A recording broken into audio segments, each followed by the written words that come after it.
Good morning, my brothers and sisters. Welcome to the Morning Mindset. I'm thankful that you are starting out your day, whatever time of day that is, by setting your mind on the things of God, by aligning your mind with the truth of God, because it's important that we think God's thoughts about this life that we live, that we think according to His truth, because a person who does not think according to truth and lives their life according to a lie, not to be insensitive here, but is someone we would refer to as crazy, right?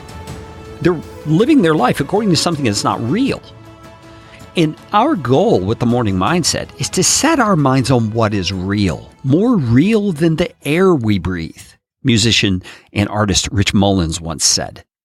You see, we want our hearts and our minds to be embracing God's truth as we enter our day. Because as we do, we're able to see life through the lens of reality and live accordingly. And that's why we're doing this Morning Mindset. Romans chapter 8 is just full of the reality of what is true in our lives that we often don't see because we get steeped in looking at life through a physical lens. We look through the eyes of our body. We see a physical world.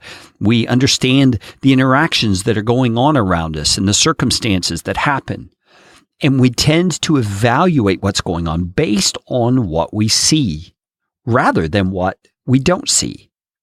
And that sounds pretty crazy to think, what do you mean I can evaluate things by what I don't see?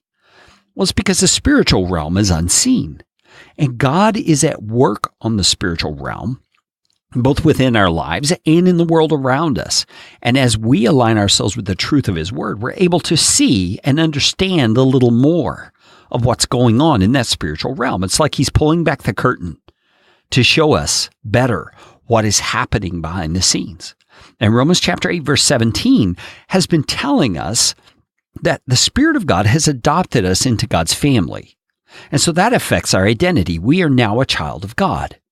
And He's saying the Spirit Himself bears witness with our spirit that we are children of God. So He's giving us confidence that we actually do belong to God's family because of what He, the Spirit of God, has done for us. And so Paul begins in verse number 17, unpacking what that means for us. He says, and if children, so if we are God's children, then we are heirs, heirs of God and fellow heirs with Christ.